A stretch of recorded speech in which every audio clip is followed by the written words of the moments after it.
You know the name Krakow, medieval city, cultural capital? What you might not know is that for 6 years, this place was the headquarters of Nazi terror in occupied Poland. Not Berlin, not Munich, Krakow. Hans Frank, governor general of what the Nazis called the general government, ruled from Wawel Castle like some twisted king. 50,000 prisoners passed through Montelupich prison, tens of thousands more through Plaszow camp. The Gestapo headquarters at Pomorska Street became a word you whispered. But in January 1945, something changed. The Soviet army was coming, the Gestapo ran, and what happened in those final days tells you everything about power, fear, and what happens when monsters realize they're about to face justice. If you value documented history and factual storytelling like this, subscribe. It's the best way to support our work. Also, comment from which city you're hearing this from. This script is researched and factual, using sources from the United States Holocaust Memorial Museum, including their detailed key dates documentation published in their Holocaust Encyclopedia, and the Museum of Krakow's official historical records on Pomorska Street, preserved since 1981. These are not Wikipedia summaries. These are primary archive materials and documented testimonies. Now back to the information. September 6th, 1939. 5 days after German troops rolled into Poland, they entered Krakow. The Wehrmacht came first, then the administrators, then the Gestapo. By October 26th, Hans Frank had his appointment. Governor General, he chose Krakow as his capital, not because of military strategy, because of the symbolism. This was Poland's ancient royal seat. Frank wanted to rule from where Polish kings once sat. The machinery of terror assembled fast. The Gestapo took over a student residence hall at Pomorska Street. The building had been constructed between 1931 and 1936 for students from Silesia. Clean, modern. 5 stories. The Gestapo converted the basement into holding cells. Upstairs became interrogation rooms. By September 13th, 1939, it was fully operational. This wasn't a prison for criminals. This was where the Gestapo brought anyone they suspected of resistance. Polish intellectuals, underground fighters, anyone with the wrong papers, anyone caught helping Jews. Montelupich prison, on the street of the same name, became the main detention facility. It already existed. The Gestapo just took it over. From 1940 to 1945, approximately 50,000 prisoners were held there. Most were Poles. Many were political prisoners. The interrogations happened at Pomorska. The long-term detention happened at Montelupich. Then the transports. Auschwitz received its first prisoners from Montelupich on July 18, 1940. The system was designed for flow: arrest, interrogate at Pomorska, torture, transfer to Montelupich, then either execution or deportation to the camps. Hans Frank ran everything from Wawel Castle, the medieval fortress overlooking the Vistula River. He rebuilt it, decorated it with stolen Polish art, held court like nobility. In his own words at a conference on January 14, 1944, Frank told Nazi officials that once the war was won, they could make mincemeat of the Poles and Ukrainians. He said it didn't matter what happened to them. His diary, which he voluntarily surrendered after the war thinking it would help his defense, contained 43 volumes of evidence. Evidence of ordering executions, evidence of the deportation program, evidence of the starvation policy. Frank believed Poles were slaves. The general government, roughly 90,000 square kilometers of occupied Poland, was to become pure German colonized land. The Krakow ghetto was established on March 3rd in Markers, 1941. 15,000 Jews crammed into the Podgorz district. Less than 320 buildings, 4 people per room on average. The ghetto had one purpose: containment before extermination. Deportations to Belzec began in March 1942. 1,500 Jews. Then in June 1942, up to 7,000 more. The SS killed nearly 1,000 before the trains even left Plaszow transit point. On March 13th through 16th, 1943, the Gestapo liquidated the entire ghetto. 2,000 Jews shot in the streets, 8,000 transferred to Plaszow camp, 3,000 sent directly to Auschwitz. Of those sent to Auschwitz, the camp authorities selected 549 for forced labor. The rest, approximately 2,450 people, were murdered in the gas chambers immediately. Plaszow camp opened in June 1942 as a forced labor facility. It sat on the grounds of 2 former Jewish cemeteries. The Nazis had no respect even for the dead. By February 1943, Amon Goth arrived as commandant. He was 34 years old, SS Hauptsturmführer. He had proven himself during Operation Reinhardt. The Nazi campaign to kill Polish Jews. Goth supervised the closing of the Krakow ghetto in March 1943, personally participated in shooting civilians during the Tarnow ghetto liquidation in September 1943. Witnesses at his 1946 trial testified he personally shot between 30 and 90 women and children during ghetto operations. At Plaszow, Goth built his villa on the hill overlooking the camp. From his balcony, he would shoot prisoners with his rifle, target practice. Random killings for sport. He had 2 dogs trained to attack prisoners on command, Great Danes named Rolf and Ralph. When Goth suspected his Jewish dog handler had formed too strong a bond with the animals, he had the man shot. Executions took place at Hujowa Gorka, a hill near the camp. Prisoners were trucked in 3 to 4 times weekly. They were forced to stand naked in trenches, then shot in the back of the head, layer upon layer of bodies covered with dirt. About 8,000 deaths occurred at this location. All inmates were forced to watch. The camp population peaked at 25,000 prisoners in mid-1944, 200 buildings spread across 80 hectares, production barracks, living quarters, the administrative complex. From Plaszow, prisoners were transported to Auschwitz, Stutthof, Flossenburg, Mauthausen, and other camps throughout the Reich. It's estimated 30,000 people were imprisoned at Plaszow during its operation. 5,000 were killed there, but those numbers are estimates. The Nazis destroyed the prisoner card index when they evacuated. In September 1944, something changed for Goth. The SS arrested him, not for murder, not for the systematic torture of prisoners, for corruption, for stealing Jewish property that belonged to the state, for withholding loot from the SS, for not providing adequate food to prisoners. The irony is grotesque. The charges had nothing to do with killing. After his arrest, Goth was diagnosed with diabetes and sent to an SS sanitarium in Bad Tolz, Germany. Arnold Buscher replaced him as commandant. Buscher immediately improved conditions, increased rations, stopped the random hangings and shootings. It's a measure of how bad things were that simply not murdering prisoners daily counted as improvement. By January 1945, everything was collapsing. The Soviet Union had launched the Vistula-Oder offensive on January 12th. The Red Army was advancing fast, capturing Warsaw on January 17th. Krakow was next. The Germans knew it. Hans Frank knew it. The Gestapo knew it. On January 14th, 1945, the SS evacuated the last 636 prisoners from Plaszow. They were marched on foot to Auschwitz.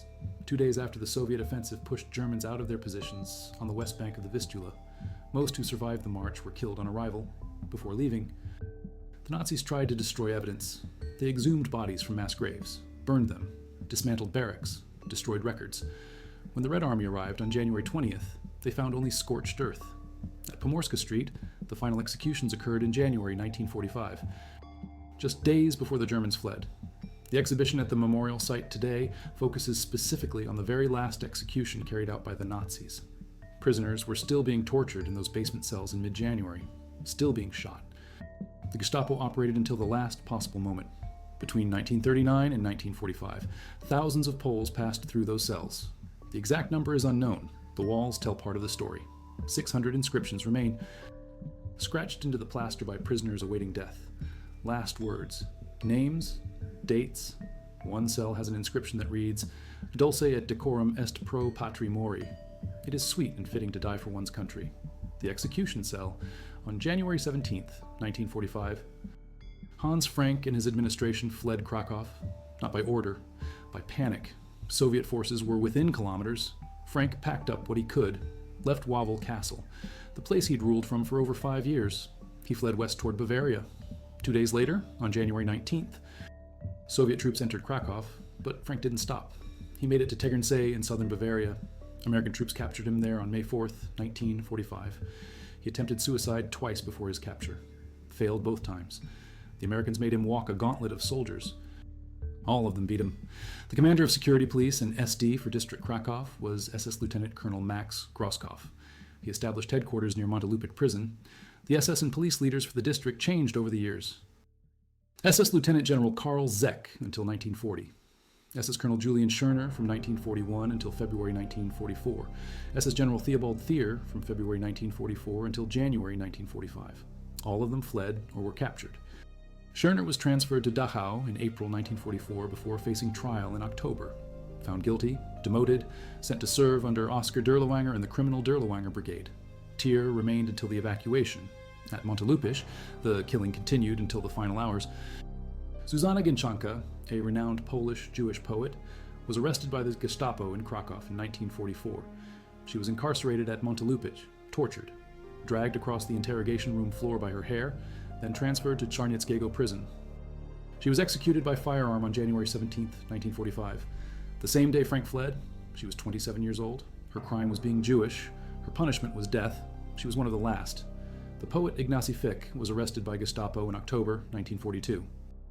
Interrogated under torture at Montelupich, executed by firing squad on November 26, 1942, Olympic medalist Ladislau Karas was arrested in late autumn 1940, held at Montelupich for 2 months, released, arrested again on April the 23rd, 1942, executed by firing squad on May 28, 1942 at Magdalenka. Polish General Stanislaw Rostworowski was killed in the Pomorska Street building on August 11, 1944. These weren't military casualties. These were murders, systematic, documented, part of the official policy. When Soviet troops liberated Krakow on January 19, 1945, they found a city transformed by 6 years of occupation. Approximately 4,282 Jews surfaced after liberation, out of an original population of over 60,000. By early 1946, Jews returning from the Soviet Union swelled the number to approximately 10,000. But pogroms in August 1945 and throughout 1946, plus individual murders, drove many away. By the early 1990s, only a few hundred Jews remained in Krakow. The Red Army also took control of Montelupich prison. The NKVD, Soviet secret police, moved in. They continued using it for political prisoners, mostly members of the Polish Home Army, the Armia Krajowa, who had fought against Nazi occupation. Between 1944 and 1956, approximately 300,000 Polish people were arrested by Soviet authorities, up to 2 million by other accounts. 6,000 political death sentences were issued, the majority carried out. The prison that had been a place of Nazi terror became a place of communist terror. Different ideology, same cells, same torture. 40 Nazi war criminals were tried and executed at Montelupich after the war. They were former guards and officials from Auschwitz-Birkenau. The Polish government conducted the trials. Justice came for some. But most Gestapo officers and SS personnel from Krakow escaped or disappeared. The bureaucracy of genocide involved thousands. Only a fraction faced consequences. Eamon Goth did not escape. American troops found him at the Bad Tolls Sanitarium. He was wearing a German army uniform, not immediately identified as SS, but survivors from Plaszow later identified him. Goth was extradited to Poland. The Supreme National Tribunal of Poland tried him in Krakow between August 27th and September 5th, 1946. The charges were extensive, 5 counts total. 1 count for killing Jewish prisoners through beatings, torture, and attacks by his dogs. 2nd count for the final liquidation of the Krakow ghetto. 3rd count for participating in the liquidation of the Tarnow ghetto. 4th count for the liquidation of Sebny labor camp. 5th count for stealing money and property from victims. The prosecution proved he was responsible for the deaths of over 10,000 people. At Plaszow, at Sebny, in the ghettos, Goth's defense was simple. He was following orders. Any death sentence he carried out had been authorized by his superiors. The tribunal rejected this defense. There was no justification under the law of war for the liquidation of defenseless civilians. Found guilty on all counts, sentenced to death. Hanged on September 13th, 1946 at Montelupich prison, not far from the site of Plaszow camp. His last words were allegedly Heil Hitler. His remains were cremated, the ashes thrown in the Vistula River, the same river that flows past Wawel Castle where Hans Frank once ruled. Hans Frank faced trial at Nuremberg. The International Military Tribunal began proceedings on November 20th, 1945. Frank's defense was unique. He voluntarily surrendered his 43-volume diary. He thought it would show his conflicts with other Nazi officials, prove he wasn't as bad as the others. Instead, the diary became primary evidence against him. Every order, every conference, every policy decision, all documented in his own hand. Frank confessed to some charges. After hearing testimony from Rudolf Höss, commandant of Auschwitz, Frank stated his conscience would not allow him to throw responsibility solely on minor people. He accepted guilt, but he also tried to spread it. The tribunal found Frank guilty of war crimes and crimes against humanity. The evidence was overwhelming. The starvation policy, the deportations, the executions, the exploitation of slave labor, the wholesale theft of Polish property and cultural treasures. On October 1st, 1946, Frank was sentenced to death. He had converted to Catholicism during the trial, expressed remorse. said 1,000 years would pass and Germany's guilt would not be erased. On October 16th, 1946, he was hanged. 12 convicted Nazi leaders were executed that day. Frank was one of them. 2 Pomorska Street today is a museum. The Museum of Krakow operates it as part of the city's memory trail. The basement cells remain intact. 600 inscriptions on the walls, the last words of men and women who knew they were going to die. The exhibition is titled People of Krakow in Times of Terror, 1939 through 1945 through 1956. It covers both the Nazi occupation and the Stalinist period that followed. The building itself is unchanged. The courtyard, the stairs to the basement, the small cells, the interrogation rooms on the upper floors. In 1981, the city founded this branch of the Historical Museum. Its purpose is to take care of the historical places where thousands of Poles were tortured, to preserve memory, to show what happened. Montelupich Prison is still operational today, still a prison, but the history is preserved. Records of tens of thousands who passed through during the war. The Gestapo used it as a sorting facility, interrogate, torture, execute, or deport. The cycle was efficient, brutal, methodical. After the war, the NKVD used the same building for the same purpose, different targets, same methods. Polish resistance fighters who had fought the Nazis found themselves imprisoned by the Soviets, tried in show trials, executed for defending their country. The legacy of those 6 years sits in the ground around Plaszow. The memorial erected in 1964 marks where the camp stood, but most of the area is now parkland. Sparsely wooded hills, fields, jogging trails, the barracks are gone. The mass graves were emptied and burned by the retreating Nazis. Only the Grey House remains. Ammengoth's villa is still there, a reminder of how one man could create hell for 25,000 people from the comfort of a balcony. The Gestapo's bloody end in Krakow wasn't a battle, it was a flight. They didn't fight the Red Army, they ran. Frank fled to Bavaria. Grosskopf disappeared. The lower-ranking officers scattered. The prisoners they left behind at Plaszow numbered 636, starving, sick, traumatized. Those at Montelupich who survived the final days found themselves under new captors within hours. The Soviet system wasn't liberation for everyone. It was occupation with a different ideology. The violence didn't end on January 19th, 1945. It transformed. The Gestapo left. The NKVD arrived. Between 1945 and 1946, Polish Jews who returned to Krakow faced pogroms, individual murders, continued persecution. After surviving the Nazis, some didn't survive the peace. The estimated death toll for Poland during World War II is approximately 6 million citizens, 5.47 to 5.67 million due to German actions, 150,000 due to Soviet actions. These aren't abstractions, these are individuals, names, families. Entire communities erased. The Gestapo at 2 Pomorska Street operated for 2,177 days, from September 13th, 1939 to January 17th, 1945. In that time, thousands were tortured there. Hundreds died there. The building kept records until the final evacuation. Then those records were burned. What remains are the physical scars, the cells, the walls with their inscriptions, the execution chamber, and the testimony of survivors. The first public executions in Krakow happened on September 10th, 1939. 5 days after the Nazis entered the city, this wasn't gradual escalation, this was immediate terror. The message was clear from day one. Resist and die. Hide Jews and die. Think wrong thoughts and die. The Gestapo didn't need evidence. Suspicion was enough. An accusation from an informant, a wrong word overheard, possession of forbidden materials, helping a partisan. Any of these meant arrest. An arrest at 2 Pomorska Street meant torture. The interrogation techniques were systematic. Beatings, sleep deprivation, psychological torture, physical mutilation. The goal wasn't just information, it was breaking the person, making them betray others, creating a network of fear that policed itself. The Gestapo couldn't be everywhere, but if everyone feared their neighbor might inform, the Gestapo didn't need to be everywhere.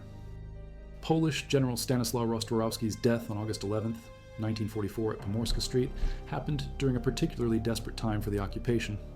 The Warsaw Uprising had begun on August 1st. The Krakow Gestapo feared a similar rebellion. On August 6th, 1944, known as Black Sunday, the Gestapo swept the city, rounded up young men, arrested anyone who might be connected to the Home Army. General Josef Harp of the Wehrmacht told the Krakow resistance that if an uprising occurred, the entire city would be destroyed. The message worked. No widespread rebellion happened in Krakow like in Warsaw. The fear of total destruction kept resistance underground, but individual acts of resistance continued. The Jewish Fighting Organization, formed in late 1942, conducted operations. On December 22, 1942, members attacked the Seigenaria Cafe, a known Gestapo hangout. They threw grenades, killed several German officers. The retaliation was swift. The Gestapo found weapons and false documents. Betrayers within the resistance provided names. Adolf Liebeskind and Tenenbaum died in the fighting. The operation succeeded militarily, but failed strategically. The Germans increased security, made arrests, broke the organization.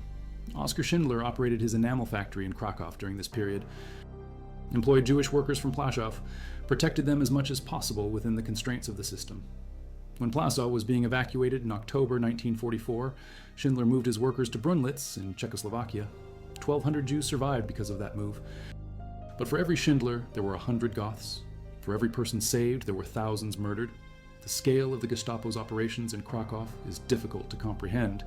50,000 through Montelupich, 30,000 through Plaszow, 15,000 in the ghetto before liquidation, 2,000 killed during ghetto liquidation, 8,000 deaths at Hujowa Gorka, 5,000 more murdered at Plaszow through other means, 3,000 sent directly to Auschwitz gas chambers. These numbers don't capture the torture.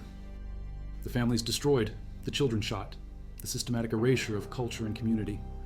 When the Red Army entered Krakow on January 19, 1945, approximately 230 Soviet soldiers had died fighting around the area. The Germans didn't hand over the city peacefully. There were skirmishes, defensive positions, but compared to Warsaw, which was 85% destroyed, Krakow survived relatively intact. The historic center remained, Wawel Castle stood. The Gestapo building at Pomorska was undamaged. The infrastructure of terror was preserved even as the terrorists fled. The post-war trials revealed the administrative machinery behind the killing. Not just Goth, not just Frank, hundreds of officials.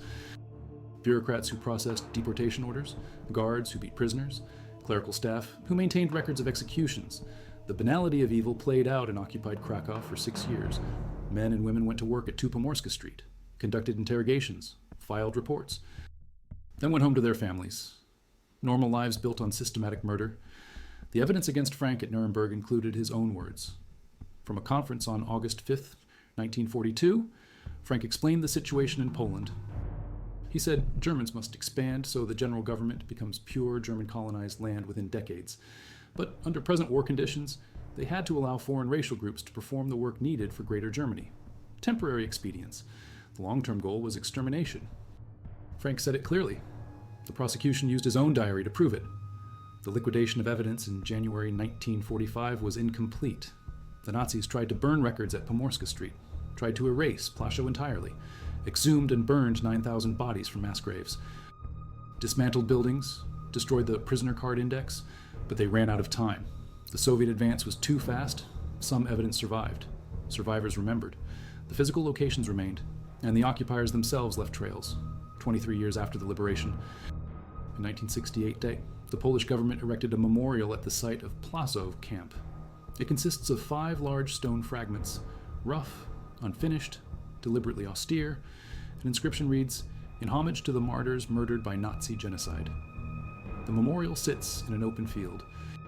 No fences, no buildings, just stones and grass where 30,000 people once lived as slaves and 5,000 died as victims. In 1981, the Museum of Krakow took over 2 Pomorska Street, converted it into a memorial and museum. The basement cells were preserved exactly as the Gestapo had left them. The inscriptions protected. The exhibition designed to educate, to remember, to ensure no one could say they didn't know. The museum is part of Krakow's memory trail, along with the Eagle Pharmacy in the former Jewish quarter, along with Schindler's factory. 3 sites, 3 perspectives, all documenting 6 years of systematic murder. The Soviet arrival didn't mean freedom for everyone. Members of the Home Army, the Armia Krajowa, who had fought a guerrilla war against the Nazis, found themselves arrested by the NKVD.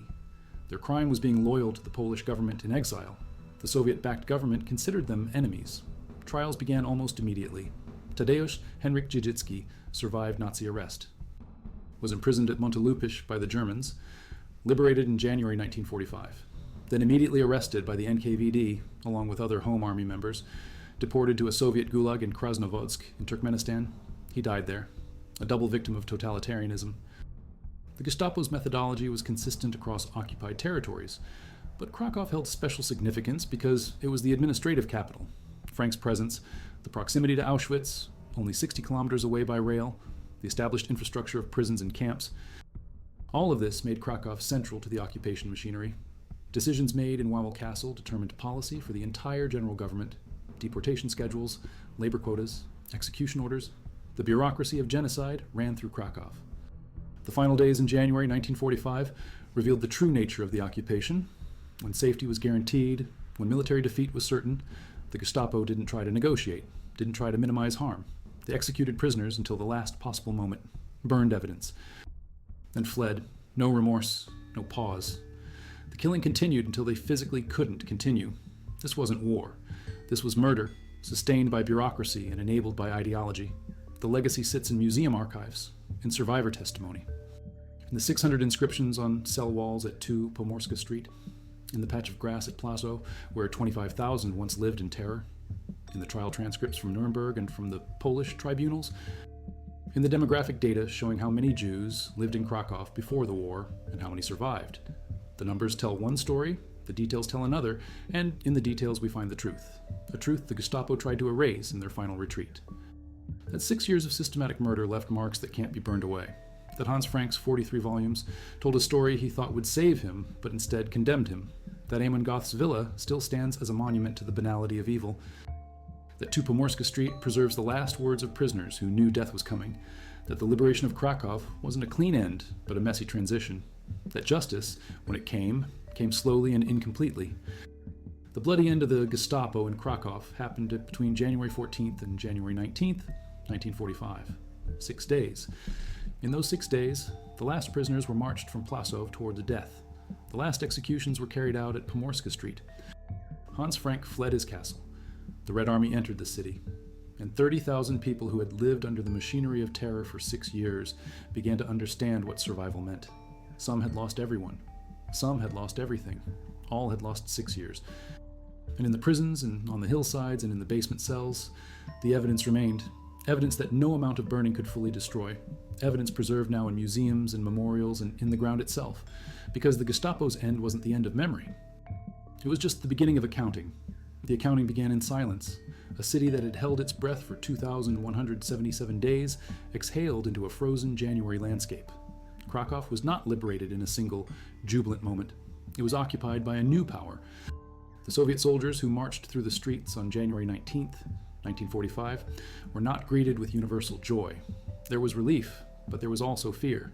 The ghosts of the Gestapo had not yet settled.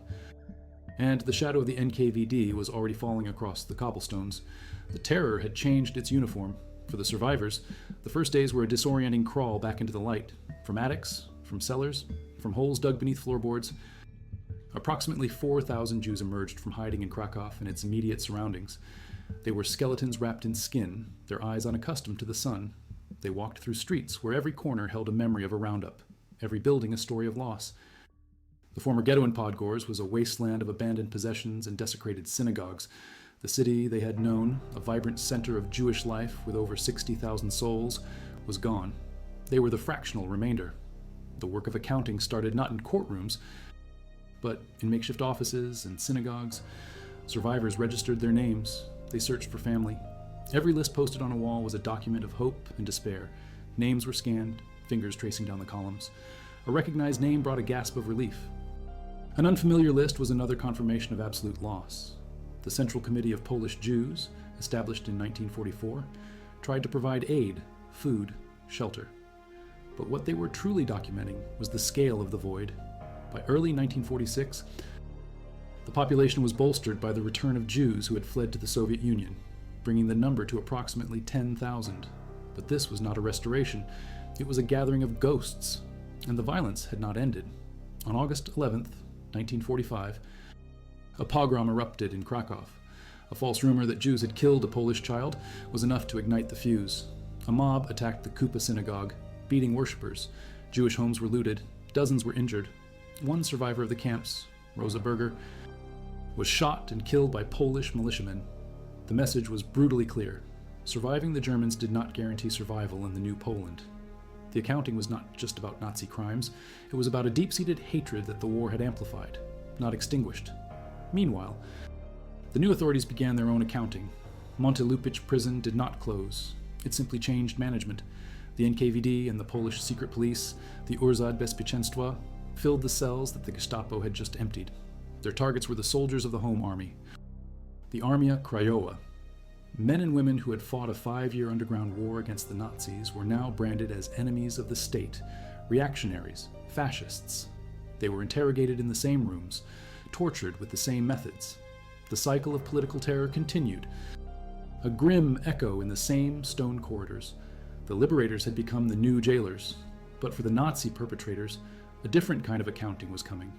The Allies had captured troves of documents, the meticulous bureaucracy of the Third Reich, which had recorded its own crimes in triplicate, now became its indictment, and Krakow, as the former capital of the general government, became a central stage for Polish-led justice.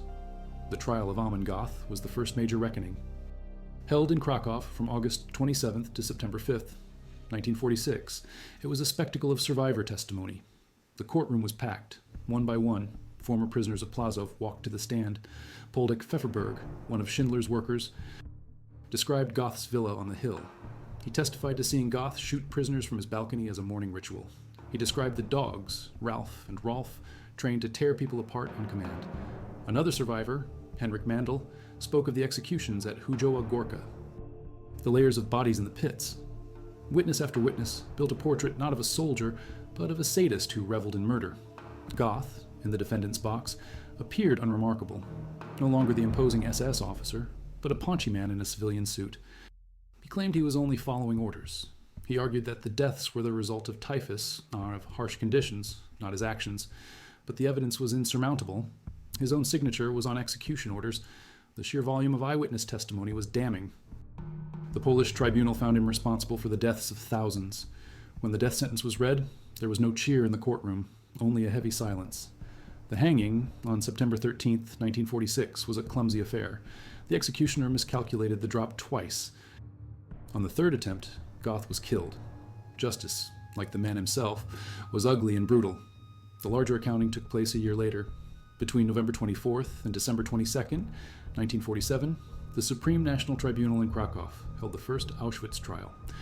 40 former SS staff members from the camp, captured and extradited to Poland, faced justice.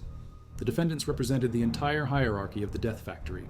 At the top was Arthur Liebehenschel, who had succeeded Rudolf Höss as commandant. Next to him was Maria Mandel, the head of the women's camp at Birkenau, known as the Beast, and there was Hans Aumeier, the deputy commandant, and Maximilian Grabner, the head of the political department, the camp Gestapo. The trial laid bare the mechanics of genocide. Witnesses described Mandel personally selecting tens of thousands of women and children for the gas chambers. She was known to stand at the gate of the women's camp, and if a prisoner looked her in the eye, she would be beaten to death. Grabner was in charge of the bunker, the starvation cells in Block 11, and the Wall of Death, where thousands were shot. Liebehenschel tried to argue he had made improvements, that he had stopped the selections for a time. But the prosecution proved he presided over the machinery of mass murder. 23 of the 40 defendants were sentenced to death. 19 received prison sentences. 1 was acquitted. On January 24th, 1948, 21 of them, including Liebehenschel and Mandel, were hanged at Montelupich prison. They were executed one by one. The process took hours. It was methodical. Bureaucratic justice for methodical, bureaucratic murder.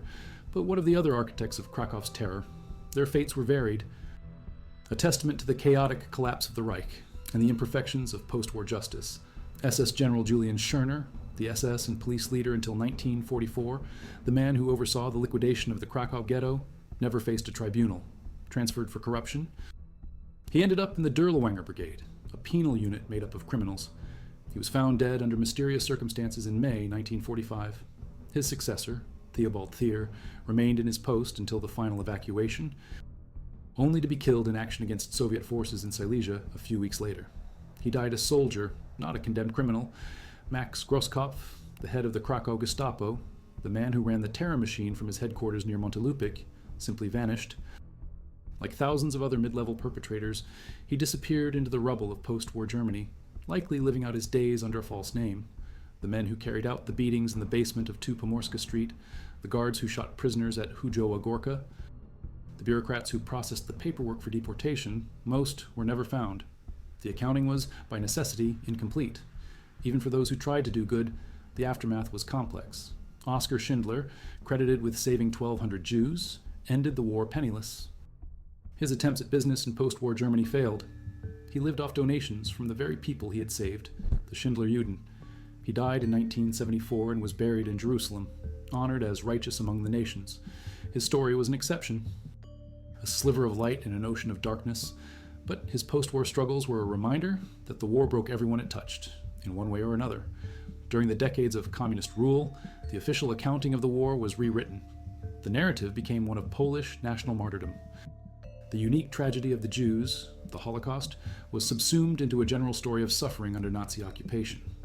At Plaszow, the memorial erected in 1964 spoke of martyrs murdered by Nazi genocide, with no specific mention of the Jewish identity of the vast majority of its victims. At Pomorska Street, the focus was on the Polish resistance. This was not an accidental omission. It was a state-sponsored policy of erasure. The Jewish cemeteries upon which Plaszow was built remained unmarked. The Jewish history of Krakow, a history of 700 years, was a story the new government was not interested in telling. The true, fuller accounting only began after 1989 or with the fall of communism. A new generation of Polish historians and curators began to uncover the suppressed history. The Jewish quarter of Kazimierz, left derelict for decades, was slowly revitalized. The Galicia Jewish Museum opened in 2004. The Eagle Pharmacy, run by the non-Jewish Pole Tadeusz Pankiewicz, who helped ghetto residents, became a museum.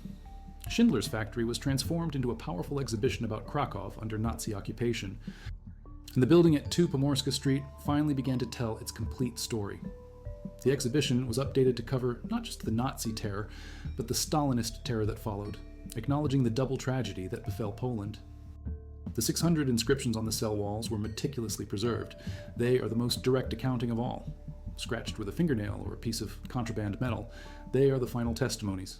A name, a date, a prayer, the line from Horace, Dulce et decorum est, pro patria mori, remains, a testament to the Polish intellectuals who were among the Gestapo's first victims. It sits in contrast to another inscription nearby, simpler, more desperate. Jesus, Mary, save me. Today, the site of the Plaszow camp is a vast, unsettling expanse of green. Dog walkers and joggers use the paths that crisscross the former campgrounds. Amengoth's villa still stands on the hill, a privately owned house, a grotesque monument to the proximity of domestic life and mass murder. There are memorials, but the landscape itself is the most powerful testament. It is a quiet, empty space that was once filled with the noise of 25,000 suffering souls. The absence is the evidence. The silence is the accounting. The final days of the Gestapo in Krakow were not an end. They were a transition. The flight of Hans Frank, the disappearance of Max Grosskopf, the last-minute executions, these were the frantic acts of men trying to outrun the accounting. They failed. Frank's diary, 43 volumes of self-incriminating vanity, condemned him at Nuremberg. Goth's sadism was recounted in a Krakow courtroom by the people he had tried to erase. The buildings they used, the ground they soaked with blood, remained. The accounting continues. It continues in the work of historians piecing together destroyed records. It continues in the school groups that walk through the basement of 2 Pomorska Street. It continues in the debates over how to properly memorialize the grounds of Plaszow. It continues in the quiet moments when a visitor stands before the remnants of the ghetto wall and tries to comprehend the scale of what was lost. The Gestapo's bloody end was a flight from justice. But memory is patient. The city of Krakow did not forget. The stones remember. The names scratched into the plaster remember. The accounting is never truly finished, because the debt owed to the dead can never be fully repaid. It can only be remembered. It must be remembered.